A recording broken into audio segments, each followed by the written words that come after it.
It's a different era. We really want this to be the most accurate medical show that we've ever had on TV. Welcome to the Pit. Let's go save some lives. We want people to feel as if you went to Pittsburgh, you would actually be able to walk into the hospital and find these people.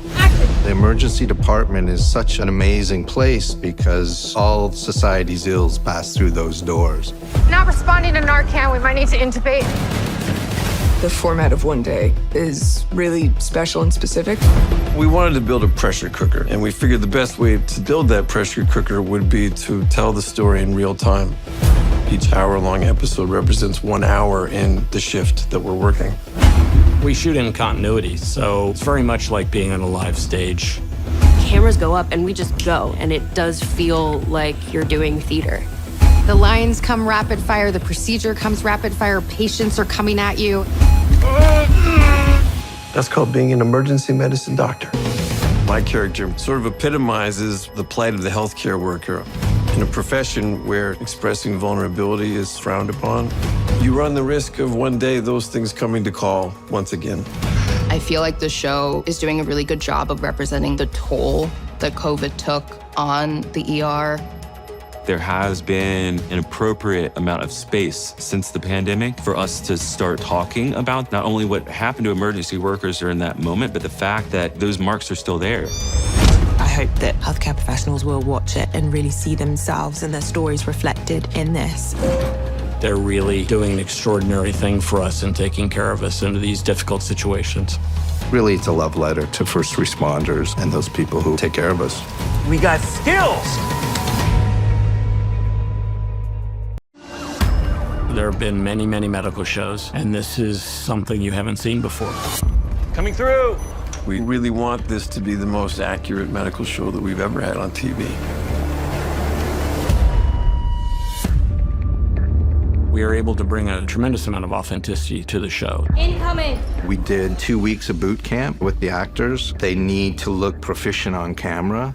This is doctor school, which is just completely bonkers. We were all put into a stage and surrounded by 5 to 6 medical professionals. It was amazing because we got to work with the doctors one-on-one. We got to practice all of the procedures on dummies and mannequins. On one hand, I was walking in as the old pro, and on another hand, I was walking in just as much of a newbie as everybody else. We did it all. We learned to sew, we learned to trach. I'm really good at tracheing, and I'm really glad that I'm not playing a doctor because I can't sew anything up. Does your resident know how to suture, or do I need to teach? CPR definitely surprised me. I never realized how fast it is. The doctors were very insistent that when we do CPR, we need to look like we're doing it for real. It's 120 beats per minute, and the reason you do it is pumping blood into the heart. They taught us intubating a patient, which is to breathe for them. We learned how to use the camera to look at the vocal folds. You can breathe for people. Good job. I will say I was really good at intubating. The coolest skill might be that we can all ultrasound now. It's really trippy because we had volunteers and we just put gel on their belly and do the whole ultrasound. We do rehearsals for big trauma scenes because there's so much to do. The lines come rapid fire, the procedure comes rapid fire. There's so many moving pieces. It becomes a bit of a dance, really, where everyone has their own choreography. Nothing like a little challenge every now and then. We were told that bumping into each other is very realistic, so we never really shied away from it. The main thing that we got from the medical boot camp was to feel in the world and get used to that version of life. I'm running on a hamster wheel, like, so fast to keep up with these actors. I can't say enough about this ensemble. Good luck. If you need me, I'll be saving lives. I think I knew I wanted to be an actor since I was really little, but I was like, that's a ridiculous job. Like, who becomes an actor? My parents were musical theater actors, and so I just grew up as a tour baby, always around actors. I come from a family where lawyer, doctor, accountant, pharmacist, actor? What's this?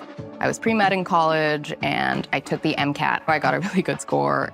I auditioned for the show, and I was like, if I don't do this show, I'm gonna die, because I felt so connected to the script. I don't want to go into psychiatry. I want to be here. Go save some lives. I love that the Pit has so many different kinds of people, so many different perspectives. Having a story where each person can look at the screen and go, oh, I see myself. You're from Nepal. Nepali. It makes it more truthful, it makes it more authentic when different types of viewpoints are expressed. When Shabana, me, and Sasha, who is a patient who comes in, who's also South Asian, we're in a room, and it's 3 brown women, and we're all talking to each other, and we're not related, and we're not talking about the fact that we're South Asian. We're just, like, there. That was, like, my favorite moment on set, and I kept wanting to cry, and I was like, I'm not supposed to be crying. My dad is Filipino, and I'm really proud to be a part of a medical show where we are showcasing Filipino people. O siya, kita tayo mamaya, ha? They speak Tagalog in the show. My friends and family are gonna watch this and feel seen, and that makes me so proud to be a part of. I think like the creators of the show really have something to say right now about the state of healthcare. Symptoms show up differently on different people. Heart attack symptoms are different for women than they are for men. You know, skin conditions look different on darker skin than lighter skin. And we consistently have like worse health outcomes. Please, I have sickle cell! Okay, stop. Everybody stop. What's your name? There's something so powerful about showing how someone with sickle cell might be mistreated and racialized and not given proper treatment. Little empathy goes a long way with those suffering in real pain. I hope the Pitt will encourage and invite those kinds of conversations. My advice to young multicultural talent coming in is to just keep going. I would say do it. You matter, your advice, your opinion, the things you care about, the things you think about, you really matter.